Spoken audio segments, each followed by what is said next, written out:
Tapi guys, ada satu kegagalan aku. Tengok ni.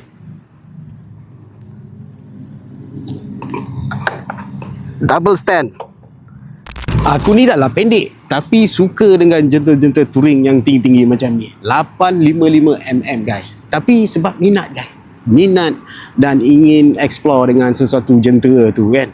Atas dasar tugas, yang ni aku pinjam daripada Suzuki. Dan terima kasih kat Suzuki bagi peluang untuk kita gunakan dia sekejap. Tapi apa pun guys, walau apa cabaran pun, kalau kita adapt, kalau kita biasakan dengan jentera-jentera yang kita pakai ni, insyaAllah jadi mudah.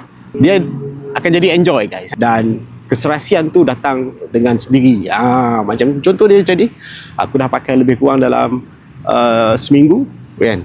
Memang agak serasi lah, walaupun dia tinggi sikit kan, tapi tak ada isu guys. Especially dekat atas highway, dia punya pergi selima ingat lah. Jadi aku kongsikan dengan korang apa yang aku suka berkenaan dengan jentera ni.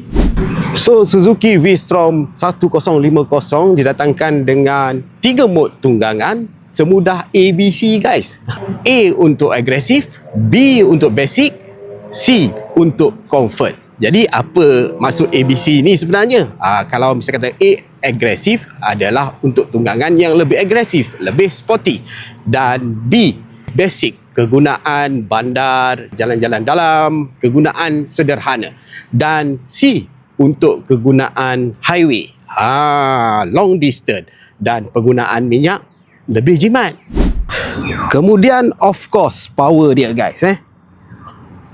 V-Strom 1050 dihasilkan dengan enjin V-twin 90 degrees dengan kuasa yang dihasilkan 106 horsepower dengan 100 Nm of torque.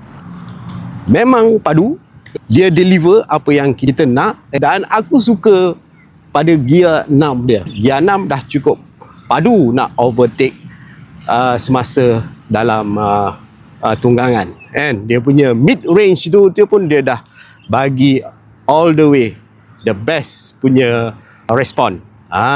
Dan lagi satu, ergonomik dia, tempat duduk dia.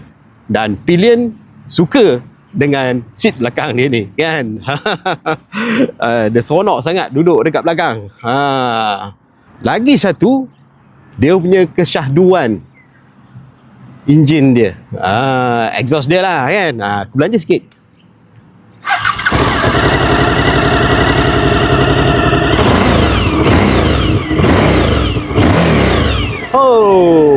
Garing. Dan untuk pengetahuan korang, Suzuki V-Strom 1050 didatangkan dengan dua variant. Variant yang pertama adalah V-Strom RE, iaitu yang aku gunakan sekarang ni.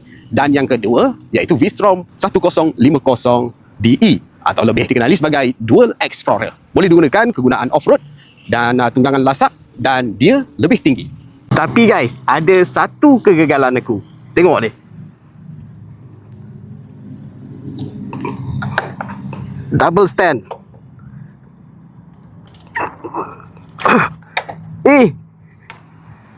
Boleh.